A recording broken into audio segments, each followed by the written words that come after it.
시청자 여러분 안녕하십니까? 한상재입니다. 오늘은 2024년 6월 12일 수요일입니다. 지금부터 한상재와 함께하는 인도네시아의 자연이 그리워 방송을 시작하겠습니다. 오늘 서울은 무척 더웠습니다. 문자 메시지가 올 정도로 더운 날씨를 보이고 있습니다. 근데 오늘 아침 서해에서 지진이 발생했다는 문자가 갑자기 전해졌습니다. 지진 같은 재난 문자는요, 알림 소리가 특이합니다. 보통 북한 오물 풍선 문제 같은 것은 그냥 보통 알림 메시지 내지는 그 보이스가 뜨는데 지진 정보는 다른 그런 알람이 떴습니다. 하여간 오늘 서울의 하루는 무척 더운 날씨를 보였습니다. 그러면 오늘 인도네시아는 무슨 톱 뉴스가 있는지 콤파스 신문을 체크해 보겠습니다. 오늘 톱 뉴스는요, 느닷없이 경쟁에 진 수천 개의 정미소가 문을 닫고 있다는 제목이 나왔습니다. 쌀방앗간 문제인데요. 현대식 정미소와 경쟁을 해서 일반 동네에 있는 그 방앗간은 문을 닫고 있다고 하는 것입니다. 하지만 이게 자본주의의 현실이 아닐까요? 언제나 소자본가는 비즈니스 경쟁에서 대자본가에게 지게 마련이기 때문에 그렇다는 거죠. 하지만 콤파스는 인도네시아 방앗간 문제가 필리핀을 2대 0으로 이긴 축구 경기보다 더 중요한 국가적 이슈라고 보고 기사를 풀어나가고 있습니다. 사실상 소형 마을 정미소라고 하는 것은 동네 경제를 이끌어가는 작은 산업이라고 볼 수 있는데요. 지금 자금의 부족 또 이런 자본주의적 경쟁에서 지고 이제는 문을 닫고 있는 현실을 전하고 있는 겁니다. 지금 인도네시아 국민들은 옛날처럼 돌이 들어간 쌀을 사서 먹지는 않습니다. 그렇기 때문에 동네 방앗간은요, 석발기라든지 뭐 이런 정미를 어느 정도 할 건가 하는 그런 현대적 장비를 시설하지 않고는 견딜 수 없을 겁니다. 이걸 안 하고 예전처럼요, 쌀을 도정을 해서 판다면은 그건 비용도 많이 들 뿐만 아니라 쌀의 품질도 낮을 수밖에는 없습니다. 그러니까 수천 개의 소규모 정미소가 문을 닫고 있는 것이 현실이라고 하는 것이죠. 인도네시아 정미소는요, 2012년에요, 18만 2,199개였었다는데요. 2020년에는 16만 9,780개로요. 12,410개의 정미소가 문을 닫았다는 통계가 나와 있습니다. 그리고 도정 능력으로 보면요, 225주타 톤을 도정할 수 있는 능력을 가지고 있다고 합니다. 그런데 도정할 표의 총 생산량은요, 어림도 없습니다. 53.97주타 톤밖에 안 되니까요. 그러니까 5,400만 톤, 많이 잡아서 5,400만 톤밖에 안 되니까요. 도정 공장 능력으로 보면은 도정 공장이 너무 많은 거죠. 4배나 많다고 하는 겁니다. 도정 공장이 가장 많은 지역은요, 서부자와 남부 슬라웨시인데요. 남부 수마트라 그리고 반텐과 중부자와도 많습니다. 하지만 인도네시아의 대단히 곡창지대는요, 반텐과 람뽕 지역을 한데 묶었고요. 중부자와 그리고 동부자와 남부 슬라웨시 그리고 발리로 이렇게 구분하고 있습니다. 어쨌든 오늘 이슈는요, 소규모 방앗간이 지금 문을 닫고 있다는 그런 뉴스이기 때문에 규모에 따른 전국 정미소 현황도 살펴보겠습니다.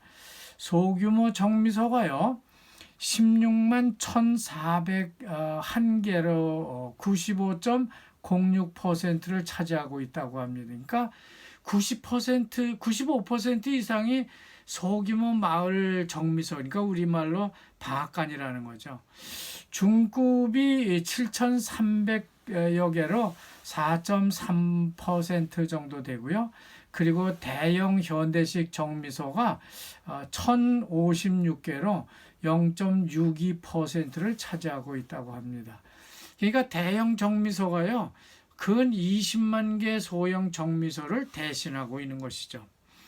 인도네시아 동네 정미소는요, 농사에 필요한 전도금을 미리미리 빌려주고 쌀로 받는 구조, 그런 시스템으로 되어 있습니다. 그것도 모자라서요, 중간에 거간꾼, 그러니까 떵꿀락이라고 하는 거간꾼이 돈을 빌려주고 쌀을 중간에서 받고 또 도정 공장에서 도정을 해다가 파는 그런 구조를 갖고 있습니다. 이런 구조가 대규모 현대식 정미소의 출현으로 인해서 소멸돼 가고 있다는 겁니다. 어떻게 보면 잘된 일이죠. 그리고 부패 척결위원회가요, 일면 톱으로 또 전해지는 뉴스도 있습니다. 부정부패 투쟁위원회가 카페가가 투쟁민주당의 하스토 사무총장의 그 휴대폰과 그 가방을 압수해서 수색을 하더니 투쟁민주당 하룬 마시쿠 전 의원이죠. 국회의원인데 이 사람을 구속 수사하기 위해서 지금 국회에서 설명회를 갖고 있는 그런 기사가 전해지고 있습니다. 이런 뉴스가 일면 톱을 차지하고 있는 걸 보면은요, 이거는 정치적 보복 차원의 조사가 아닌가 하는 생각이 들고요. 그 밑에는요, 인도네시아 축구 대표팀이 필리핀을 이기고 월드컵 예선 16강에 들었다는 뉴스가 전해지고 있습니다. 그러니까 그 축구 뉴스가요, 뒤로 물리고 있는 거죠. 좀 식상하지 않았나 하는 그런 생각이 듭니다. 또한 정치 및 법 쪽의 뉴스에 보면요, 작지만은 아주 중요한 뉴스가 하나 전해지고 있습니다. 조코이 대통령이요, 이카엔 신수도는 대대적인 독립기념일 행사를 하기엔 아직 충분한 조건을 갖추지 않았다고 그런 사실을 인정했다고 전하고 있습니다. 따라서 이카엔에서는요, 올해 독립기념일 대규모 행사를 치를 수 없다고 하는 겁니다. 그렇기 때문에 인도네시아 조코이 대통령 정부는 이카엔과 자카르타 두 곳에서 독립기념일 행사를 개최할 것이라고 합니다.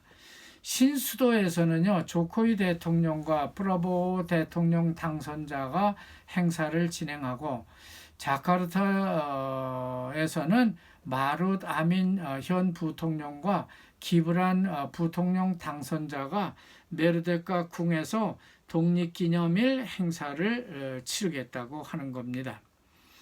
그렇지만 조코이 대통령은 자카르타에서 모셔와야 되는 손님들이 타고 왔다가 또 다시 자카르타로 돌아가는 항공편이 이카엔 공항이 다 완공되지 않았기 때문에 이쪽으로 오는 것은 불가능하다, 이렇게 판단을 하고 발리빠판 공항을 통해서 들어오는 방법을 강구하고 있다고 합니다. 하지만 그들이 이카엔에 와서 또 묵을 숙박시설, 그러니까 호텔도 없고요. 그리고 신수도 내에서 또 왔다 갔다 할 만한 교통수단도 문제가 되고 있어서 신수도에서 지금 어떤 행사를 치르기에는 아직 미흡하다고 하는 것을 인정하고 있는 겁니다. 하지만 조코이 대통령은 다음 2025년부터는 반드시 신수도에서 독립기념일 행사 같은 큰 행사를 치를 수 있게 될 것이라고 강조하고 있습니다. 올 독립기념 행사에 초대된 대사들이나 귀빈들은 할 수 없이 발리빠판 공항을 통해서 이가엔까지 이동을 해야 한다고 합니다. 그렇지만 강을 건너야 하는 일이 있는데요. 그 강에 지금 교량 공사가 진행 중인데 아직 공사가 완공되지는 않았기 때문에 아직 미흡하다고 합니다. 그러나 페인트 칠만 잘하면은 일단 건널 수는 있는 모양입니다. 하여간 조코위 대통령은 신수도 행사를 장담을 하고 거기서 하겠다고 주장을 해왔지만 이제는 현실적으로 단념하는 모양새를 취하고 있습니다.